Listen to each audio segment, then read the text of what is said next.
Good morning, children. Today we are going to study another next topic of the chapter electricity, that is the Ohm's law. What is all about the Ohm's law? Let's study. First of all, let's find the answer for the question. Is there any relationship between the potential difference across a conductor and the current through it? Means क्या कोई relationship है किसी conductor में उससे जो current pass हो रही है और उसमें जो पोटेंशियल डिफरेंस है यानी कि वोल्ट है ना। पोटेंशियल डिफरेंस क्या होता है? चार्ज को यहाँ से वहाँ ले जाने में कितना काम किया गया और कितना चार्ज उसमें से करंट फ्लो हो रहा है, क्या उन दोनों के बीच में रिलेशन है कोई? So let's find out. हम इसको ऐसे करने की कोशिश करते हैं। और ये जो पोटेंशियल डिफरेंस है ना बच्चों, ये मिलता कहाँ से? आपने डेफिनेशन तो बता दिया मैंने आपको कि what is all about the potential difference. और ये पोटेंशियल डिफरेंस हमको मिलता है बैटरी या सेल जब हम लगाते हैं। जैसे मैंने आपको समझाया था कि जब चार्जेस, फर्स्ट लेक्चर में आपको बताया था कि चार्जेस हैं, रैंडम मोशन है, जब उनको बैटरी या सेल लगाया जाता है तो वो एक मोशन, एक डायरेक्टेड मोशन में आ जाते हैं, ऑर्डर्ड मोशन में आ जाते हैं। तो ये बैटरी क्या करती है? एक्चुअल में ये एक तरह का डिफरेंस क्रिएट कर देती है। यानी यहाँ पे मेटेलिक कंडक्टर है, यहाँ पे बैटरी है, तो यहाँ पे एक तरह का डिफरेंस क्रिएट हो गया।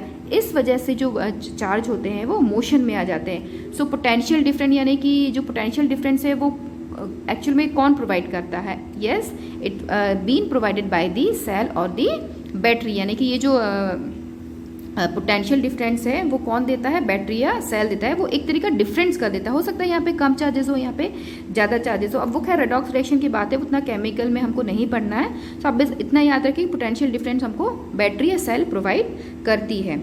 ठीक है, तो जैसे हम उसमें बैटरी लगाते, तो अब आप मान लीजिए बच्चों, आपने एक बैटरी लगाई, दो बैटरी लगाई। एक बैटरी लगाएंगे तो ज़्यादा कितना होगा? ठीक है, यानी कि उसको ज़्यादा वोल्ट मिल रहा होगा, करंट उतना ही है अभी। ठीक है ना। आप दो बैटरी लगा दें, तीन बैटरी लगा दें, क्या होगा?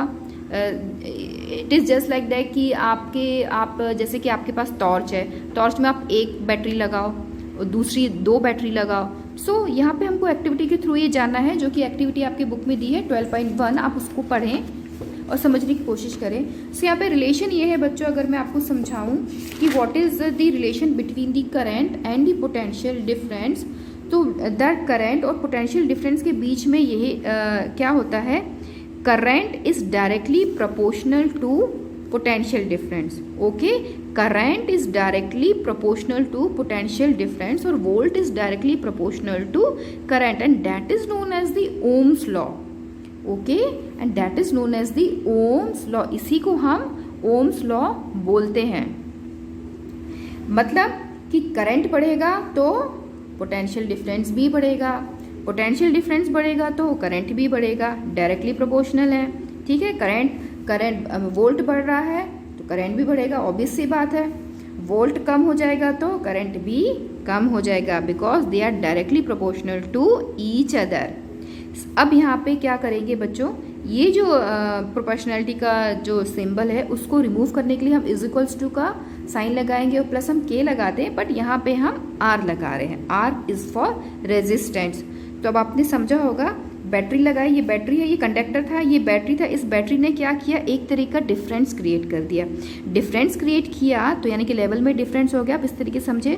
सो क्या हुआ? यहाँ पे जो इलेक्ट्रॉन थे वो मोशन में आ गए।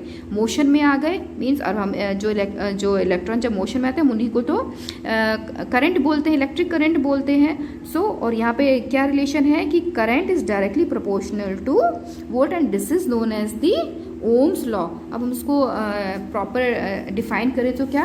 If physical condition like temperature etcetera of a conductor are kept unchanged, यानी कि वेरिएशन नहीं हो, वेरी नहीं कर रहा हो, the strength of current flowing through it is directly proportional to the potential difference across it ends.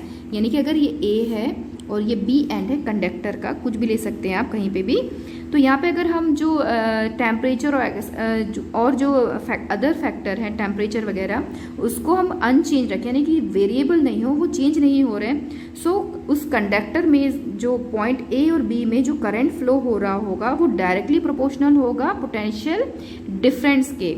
Okay, यानी कि वोल्ट पोटेंशियल डिफरेंस बढ़ेगा तो करंट भी बढ़ेगा, and this is known as the Ohm's law.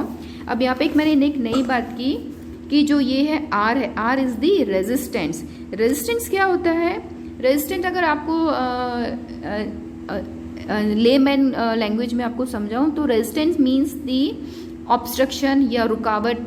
जैसे कि आप रोड पे चलते हैं बच्चों, आपको रेजिस्ट कौन करता है? स्पीड ब्रेकर आ जाते हैं ना, कहीं कहीं पे तो एक सिंगल रहता है, कहीं कहीं पे 3-4 जो ब्रेकर आ जाते हैं, जैसे कि हमारे स्कूल के आसपास लगे हुए हैं। सो क्या करते हैं? रेजिस्ट करते हैं ना, आपकी स्पीड को कम कर देते हैं। क्या करते हैं? यही रेजिस्टेंस की बात कर रहे हैं, यही रेजिस्टेंस होता है जो कि अब हम आगे पढ़ेंगे। So resistance property to resist the flow of charges through it. अब यहाँ पे जो कंडक्टर के अंदर, कंडक्टर जो जिसका डिपेंड करेगा कि जो कंडक्टर है हमारा वो किस मटेरियल का बना है, उसके अंदर भी कुछ ना कुछ तो ऐसे फैक्टर होंगे कि जो कि करंट यानी कि जो फ्लो ऑफ चार्जेस को ही हम करंट बोल रहे हैं, उसको रेजिस्ट करेंगे, यानी कि स्पीड ब्रेकर का काम करेंगे। जो फ्लो ऑफ चार्जेस को कहीं ना कहीं रुकावटें लाएंगे, और इसी प्रॉपर्टी को हम क्या बोलते हैं? रेजिस्टेंस। ओके, सो रेजिस्टेंस आपको समझ में आ गया। ओम्स लॉ क्या हो गया? V is equals to I R. Okay, this is the Ohm's law ना। अगर हम ग्राफिकल देखें, अगर इसकी जो एक्टिविटी है, अगर आप एक्सपेरिमेंटल प्रूफ देखें, तो आप जितने ज़्यादा पोटेंशियल डिफरेंस क्रिएट करोगे तो करंट भी आपका बढ़ जाएगा। डिफरेंस क्रिएट हो जाएगा तो ऑब्वियस सी बात है कि वहाँ पे लेवल का डिफरेंस और ज़्यादा से ज़्यादा हो जाएगा, करंट भी बढ़ जाएगा। ग्राफिकल रिप्रेजेंटेशन में अगर आप देखिए बच्चों, तो यहाँ पे आप वोल्ट जैसे बढ़ाते जा रहे हो तो यहाँ पे करंट भी बढ़ रहा है। ठीक है, तो अगर हम यहाँ पे इतना करंट था, यहाँ पे इतना वोल्ट, यहाँ पे इतना करंट था, यहाँ पे इतना वोल्ट, ऐसे अगर हम ये देखें, आप ग्राफ में करके देखेंगे तो आ जाएगा। तो जब हम इन डॉट्स को ज्वाइन करेंगे तो हमको एक स्ट्रेट लाइन मिलती है। ठीक है, यहाँ पे हमने वोल्ट रखा, यहाँ पे और यहाँ पे दूसरे केस में अगर देखो तो आई हमने यहाँ पे रखा है और वोल्ट को यहाँ पे, तो अगेन हम यानी कि करंट इतना है तो वोल्ट हमारा ये ऐसे आ रहा है। तो अगेन आप डॉट्स को देखते हैं तो हमको क्या मिलता है? एक स्ट्रेट लाइन मिलती है। So the graph between the volt and current is a straight line passing through the origin O. ये ओरिजिन ओ है, तो हमें कि जो पोटेंशियल डिफरेंस और करंट की जो हमको ग्राफ मिलता है वो हमको स्ट्रेट लाइन ही मिलता है। Okay, so this is all about the Ohm's law. Graphic Ohm's law इस चैप्टर में बच्चों, ओम्स लॉ और the potential difference is the most important. Ohm's law आता ही आता है। ओके, तो इसको बहुत अच्छे से पढ़ना है। अब हमने बताया, मैंने आपको बताया कि रेजिस्टेंस बोला, तो रेजिस्टेंस किस पे डिपेंड करती है? The resistance of a conductor is the ratio, resistance is the ratio of the potential difference across its ends to the strength of the current flowing through it. Okay, means the resistance of a conductor is the ratio of a मतलब potential difference का ratio across it ends. Across the ends means across the ends of the conductor. Strength of the current यानी current की कितनी strength है उससे बहने की, and this is the resistance. अब फैक्टर्स कौन कौन से होते हैं बच्चों? साइज ऑफ द कंडक्टर यानी कि कंडक्टर का कितना साइज है, नेचर ऑफ द मटेरियल यानी कि वो जो कंडक्टर है किस मटेरियल से बना है, और टेम्परेचर क्या है। सो इन 3 फैक्टर्स पे रेजिस्टेंस डिपेंड करता है। यूनिट ऑफ रेजिस्टेंस क्या होती है? अगर हम ओम, और सिंबल है इसका ये। ठीक है, unit of resistance is the ohm and the symbol is this one. The resistance of a conductor is said to be 1 of a current of 1 ampere flows through it when a potential difference of 1 volt is applied across its ends. ठीक है, तो इसको हम इस तरीके से निकाल सकते हैं। रेजिस्टेंस निकालना है तो हम क्या करेंगे? Volt upon current. ठीक है, यानी पोटेंशियल डिफरेंस अपॉन करंट, तब हमारा रेजिस्टेंस निकल आता है। यानी कि 1 ओम, 1 ओम का रेजिस्टेंस कब होगा? जब 1 वोल्ट का पोटेंशियल डिफरेंस हो और 1 एम्पियर करंट पास हो रहा हो, तो हमको 1 ओम रेजिस्टेंस उसमें होगा। Difference between the resistor and the resistance हम देखेंगे। आपने नाम सुना होगा, नहीं सुना है तो अभी नेक्स्ट जो टॉपिक्स आएंगे उसमें आपको रेजिस्टर पढ़ने पड़ेगा। Difference between the resistor and the resistance. Resistor क्या है? A resistor is an object, यानी कि जो रेजिस्टर है एक ऑब्जेक्ट होता है। अगर उसको इंग्लिश की टर्म में आपको समझाऊं तो रेजिस्टर एक नाउन हो गया और रेजिस्टिविटी एक वर्ब हो गई। ठीक है, तो resistor is an object of some conducting material having resistance of a desired value, यानी डिजायर्ड वैल्यू का उसमें रेजिस्टेंस होगा कि इतना रेजिस्टेंस देता है, ये इतना रेजिस्टेंस देता है। Thus resistance is an object and resistance is it's electrical property. ठीक है, यानी कि उसकी क्वालिटी, उसकी प्रॉपर्टी क्या होगी? Resistance.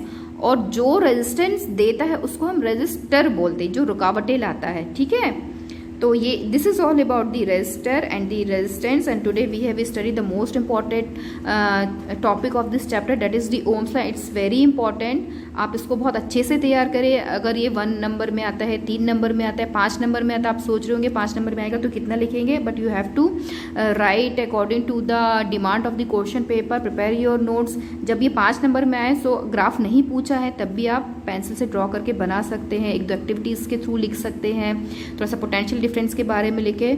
So I hope you would have understand all the things which I have taught you. So hope you will understand. Thank you for watching. Have a nice day बच्चों.